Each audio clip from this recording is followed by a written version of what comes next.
Hello everyone. आज की इस वीडियो में हम फिजिकल केमिस्ट्री पेपर की जो यूनिट है क्वांटम केमिस्ट्री, इसका एक इंपॉर्टेंट टॉपिक है Schrodinger equation two harmonic oscillator. ठीक है, तो जो एग्जाम में ऐसा क्वेश्चन आता है वो कुछ इस प्रकार से आता है कि derive Schrodinger wave equation for a simple harmonic oscillator and solve it for the energy eigen values. ठीक है, तो इसका हम सोल्यूशन देखते हैं कैसे करेंगे। तो सबसे पहले हमको पता होना चाहिए कि जो सिंपल हार्मोनिक ऑसिलेटर होता है वो क्या होता है। तो कोई भी जो डायटोमिक मॉलिक्यूल होता है, ठीक है, जिसके बीच की बॉन्ड लेंथ हम ये बता देते हैं कि ये स्प्रिंग की तरह है, तो यह जो है एक सिंपल हार्मोनिक ऑसिलेटर के रूप में कंसीडर किया जाता है। और यही चीज़ यहाँ पे लिख रखी है, a diatomic vibrating molecule is an example of so called simple harmonic oscillator. This system represent vibrational motion, मतलब कि जो ये सिस्टम होता है इसके अंदर क्या होती है, वाइब्रेशनल मोशन होती है। ठीक है, मतलब कि इसके अंदर वाइब्रेशन होगा। अब हम according to Hooke's law the force acting on the molecule is given by. अब इसे हम देखते हैं कि फोर्स कैसे निकालेंगे हम। जैसे कि जो हमारा डायटोमिक मॉलिक्यूल था उसके दो एटम थे, एटम वन और एटम टू। ठीक है, इसके बीच में जो डिस्टेंस है वो हमारी स्प्रिंग की तरह है। तो अगर हम इस स्प्रिंग को खींच देते हैं और डिस्प्लेसमेंट कराते हैं एक्स का, तो क्या होगा कि जो हमारा फोर्स होगा वो क्या होगा, अंदर की ओर लगेगा, जिसको हम प्रत्यानयन बल कहते हैं। ठीक है, और डिस्प्लेसमेंट बाहर की तरफ हो रहा है, तो फोर्स जो होगा वो प्रोपोर्शनल तो होगा डिस्प्लेसमेंट के, पर वो जो होगा विपरीत डायरेक्शन में है, इसलिए यहाँ पे हम माइनस साइन यूज़ में लेंगे। और प्रोपोर्शनल का साइन हटेगा तो क्या आ जाएगा, हमारा एक कांस्टेंट आ जाएगा जिसको हमने के से इधर रिप्रेजेंट कर रखा है। तो अब हो जाएगा हमारा माइनस के एक्स। ठीक है, यहाँ पे के जो है विस्थापन है इक्विलिब्रियम यानी कि साम्य अवस्था से, और जो हमारा के है वो है हमारा बल नियतांक यानी कि फोर्स कांस्टेंट है।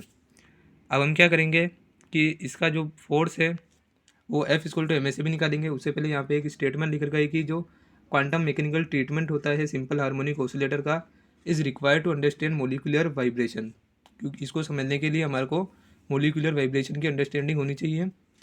अब यहाँ पे लिख रखा है कि for a particle of M mass force can be written as. तो फोर्स जो होता है वो हमारा होता है मास इंटू एक्सेलरेशन, और जो हमारा एक्सेलरेशन होता है वो है हमारा डिफ्रेंशिएशन होता है, मतलब कि अवकलन होता है हमारे वेग का। ठीक है, और वेग जो होता है विस्थापन का जो होता है अवकलन होता है। तो जो हमारा एक्सेलरेशन हो जाएगा विस्थापन का जो हो जाएगा डबल डिफ्रेंशिएशन हो जाएगा। ठीक है, तो वही चीज़ यहाँ पे लिख रखी है कि ये F equal to M D square X upon D T square. ठीक है, इसको हमने इक्वेशन 2 दे दी। अब हम क्या करेंगे, जो हमारी इक्वेशन 1 है और इक्वेशन 2 है उसको इक्वल कर लेंगे। तो माइनस के एक्स इक्वल टू हो जाएगा M D square X upon D T square. ठीक है, इसको हमने इक्वेशन 3 दे दिया। अब जैसा कि हम जानते हैं कि जो डिस्प्लेसमेंट होता है सिंपल हार्मोनिक ऑसिलेटर में, ठीक है, वो क्या होता है कि ए साइन ओमेगा टी होता है। एक्स इक्वल टू होता है ए साइन ओमेगा टी।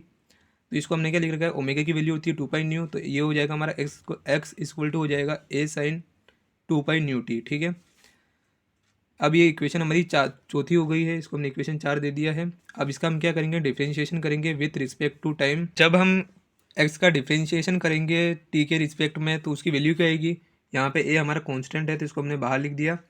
और साइन 2 पाई न्यू टी का जो हमारा डिफ्रेंशिएशन होगा वो क्या होगा, 2 पाई न्यू टी बाहर आ जाएगा एक बार, और साइन का हमारा डिफ्रेंशिएशन क्या होता है, कॉस होता है।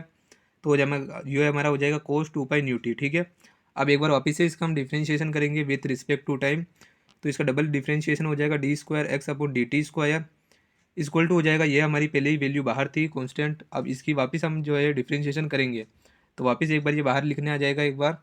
और जो हमारा कोस का जो हमारा डिफ्रेंशिएशन होता है वो हमारा माइनस साइन होता है, तो इस टाइप से ये हो जाएगा हमारा minus sine 2 pi nu T. अब इसको हमारा मल्टीप्लाई करेंगे तो ये हमारी इस प्रकार से कुछ वैल्यू आएगी, del square upon del T square equal to हो जाएगा हमारे, ये इसको हम मल्टीप्लाई करेंगे इससे और इससे तो हो जाएगा हमारे 2 जो हो जाएगा 4 हो जाएगा, और यहाँ पे माइनस साइन सबसे आगे हमने लिख दिया है। और पाई हमारा पाई स्क्वायर हो जाएगा, न्यू न्यू हमारा न्यू स्क्वायर हो जाएगा ए साइन 2 पाई न्यू टी। ठीक है, अब हम क्या करेंगे कि जो हमारी वो ऊपर वाली इक्वेशन थी उसके अंदर ये वैल्यू पुट करेंगे। तो ऊपर हमारी इक्वेशन क्या थी, माइनस के एक्स इक्वल टू हमारी थी M multiply by D square X upon D T square. ठीक है, तो यहाँ पे एक्स की वैल्यू रख देंगे और यहाँ पे D square X upon D T square की वैल्यू रख लेंगे। ठीक है, तो यहाँ पे क्या हो जाएगा, एक्स की वैल्यू हमारी थी ए साइन 2 पाई न्यू टी, और यहाँ पे के एज इट इज़ लिख दिया हमने, और यहाँ पे माइनस साइन पहले से था, और यहाँ पे हमने M multiply by D square X upon D T square की जगह हमने लिख दी -4 pi square nu square A sine 2 pi nu T. ठीक है, यहाँ पे माइनस से माइनस कैंसिल हो जाएगा, और जो हमारा साइन 2 पाई न्यू टी है उससे sine 2 pi nu T cancel हो जाएगा। अब जो हमारी वैल्यू आती है वो आती है हमारी के इक्वल टू हो जाएगी ए से ए भी कैंसिल हो गया हमारा। ठीक है, 4 pi square nu square M. ठीक है, अब यहाँ से हम न्यू स्क्वायर की वैल्यू कैलकुलेट करेंगे तो क्या आ जाएगी, के यहाँ पे है और ये यहाँ पे जो भी चीज़ मल्टीप्लाई में हो जाएगी वहाँ पे डिवाइड में हो जाएगी, के अपॉन 4 पाई स्क्वायर एम। अब हम इसका जो है अंडर द रूट करेंगे तो हमारे जो 4 है वो क्या होता है, 2 का स्क्वायर होता है तो वो 2 बाहर आ जाएगा और पाई जो है बाहर आ जाएगा और बचेगा अंडर में अंडर द रूट के अपॉन एम। ठीक है, अब ये जो इक्वेशन है इसके ही हम क्या कैलकुलेट करते हैं, this is cold frequency of linear harmonic oscillator. तो इससे हम जो है फ्रीक्वेंसी कैलकुलेट करते हैं। ठीक है, तो ये इक्वेशन क्या काम आएगी, फ्रीक्वेंसी कैलकुलेट करने की। अब हम देखते हैं कि इसकी पोटेंशियल एनर्जी हम किस प्रकार से कैलकुलेट कर सकते हैं of the linear harmonic oscillator. अब इसके लिए यहाँ पे एक थ्योरी लिख रखी है कि suppose the spring represent a chemical bond, the work done in stretching the spring increases the potential energy of the system. If the potential energy for the equilibrium length of the spring or chemical bond is assumed to be zero, that the other length is given by। ठीक है, तो हम इसमें क्या calculate करेंगे, अब हमारी potential energy हम इसमें कैलकुलेट करेंगे। ठीक है, तो यहाँ पे क्या है, डिस्प्लेसमेंट हमारा 0 to x है, यहाँ पे इसकी इंटीग्रेशन की लिमिट लगा दी हमने, और ये होता है हमारा एफ डी एक्स। ठीक है, माइनस एफ डी एक्स होता है। ठीक है, एफ की वैल्यू थी हमारी के एक्स माइनस के एक्स थी, माइनस माइनस प्लस हो गया, के एक्स डी एक्स के जो हमारा एक कॉन्स्टेंट है तो हमने बाहर निकाल लिया, और 0 to x तक हम जो है एक्स डी एक्स का इंटीग्रेशन कर देंगे तो ये क्या हो जाएगा हमारा x² अपॉन 2 हो जाएगा। ठीक है, यहाँ पे क्या आ जाएगा हमारा x² अपॉन 2। ठीक है, तो वैल्यू हो जाएगी वी की, वो हो जाएगी हमारी हाफ के एक्स स्क्वायर। ठीक है, ये हमारी है पोटेंशियल एनर्जी। अब हम इसमें लगाएंगे क्वांटम मैकेनिक, मतलब क्वांटम की जो हमारी श्रोडिंजर इक्वेशन है। ठीक है, वो हम इसमें लगाएंगे। तो श्रोडिंजर वेव इक्वेशन हमारी क्या होती है, del square sign upon del X square, ये जो है हमारी एक्स डायरेक्शन में है। ठीक है, plus 8 pi square M upon H square, E minus V psi equal to 0। ठीक है, ये हमारी श्रोडिंजर इक्वेशन है। तब इसमें हम क्या करेंगे, जो हमारी पोटेंशियल एनर्जी है उसकी वैल्यू पुट कर देंगे। ठीक है, तो हमारी क्या हो जाएगी equation, del square sign upon del X square plus 8 pi square M upon H square, E minus V, यानी कि वी की जगह हम क्या लिख देंगे, हाफ के X square sign equal to 0। ठीक है, अब हम क्या करेंगे, दो नए जो टर्म हैं, जो दो नई जो हमारे इंडिपेंडेंट डायमेंशन लेस जो वेरिएबल्स हैं, नीटा और अल्फा, उनको इंट्रोड्यूस करेंगे।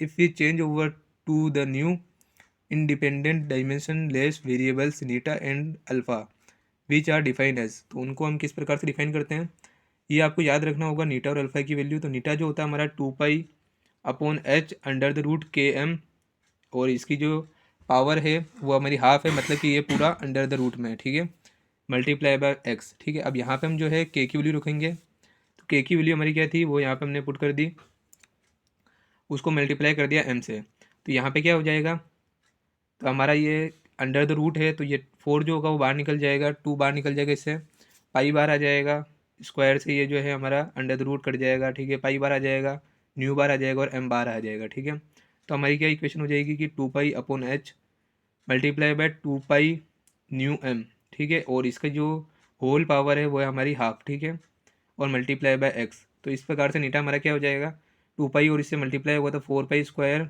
न्यू एम अपॉन एच, इनकी जो होल पावर है वो हमारी हाफ है, और मल्टीप्लाई बाय एक्स। अब हम क्या करते हैं कि इसका जो इक्वेशन है उसका स्क्वायर कर देते हैं, इस इक्वेशन को मैंने एक्स मान लिया, तो जब इसका स्क्वायर करते हैं तो हमारी क्या आती है, नीटा स्क्वायर इक्वल टू आती है हमारी 4 pi square nu M upon H. ठीक है, क्योंकि जो हमारा स्क्वायर होगा उससे जो इसका अंडर द रूट है वो कैंसिल हो जाएगा, और यहाँ पे हो जाएगा एक्स स्क्वायर।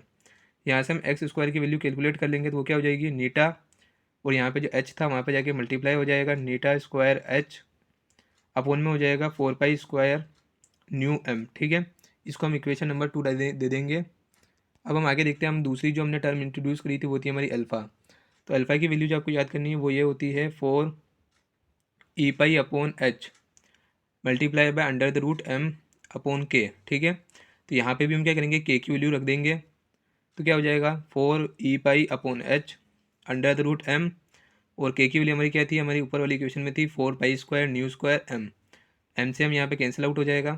अल्फा की वैल्यू हमारी हो जाएगी 4 पाई अपॉन एच, और यहाँ पे अंडर द रूट से क्या बाहर आ जाएगा, 2 पाई और न्यू बाहर आ जाएगा।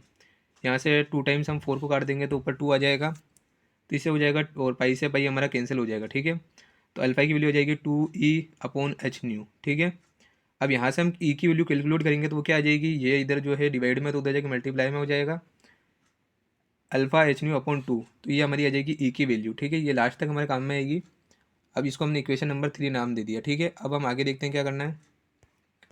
तो आगे हमने क्या करा है कि जो हमारा del square sign upon del X square था, ठीक है, यह हमारे को कहाँ से ज़रूरत पड़ी इसकी, तो ऊपर हमारे एक वैल्यू आई थी ये, ठीक है।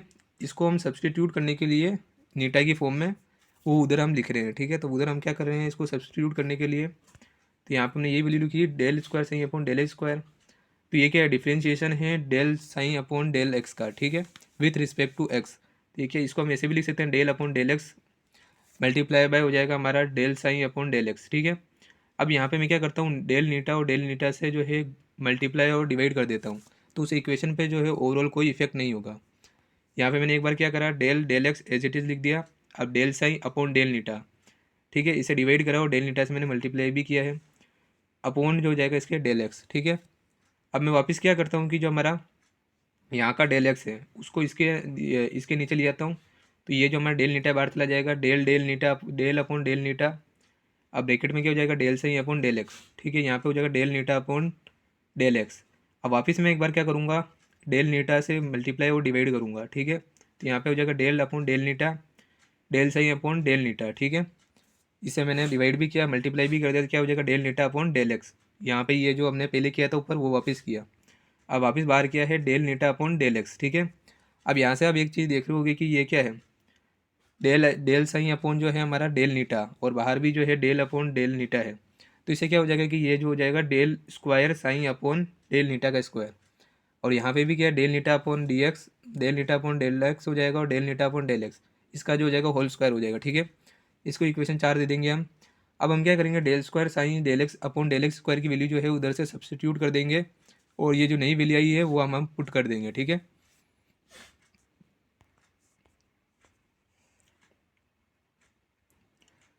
अब हम जानते हैं कि जो हमारी नीटा की जो वैल्यू थी, जो हमने इक्वेशन एस से निकाली थी, वो थी हमारी नीटा इक्वल टू थी 4 pi square nu M upon H की whole power half multiply X, ठीक है।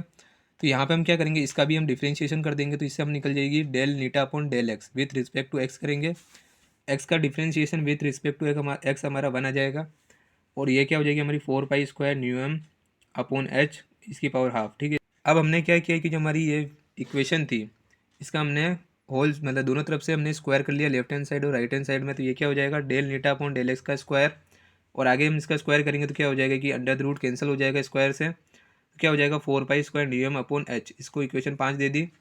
अब हम क्या करेंगे, इक्वेशन जो हमारी 5 थी उसमें जो है इक्वेशन 4 है उसकी वैल्यू डालेंगे, ठीक है। तो हमारी क्या हो जाएगी, ये जो हमारी इक्वेशन थी ऊपर डेल स्क्वायर सही अपॉन डेल एक्स स्क्वायर, इसमें जो है हम del eta upon del X की वैल्यू डालेंगे, ठीक है।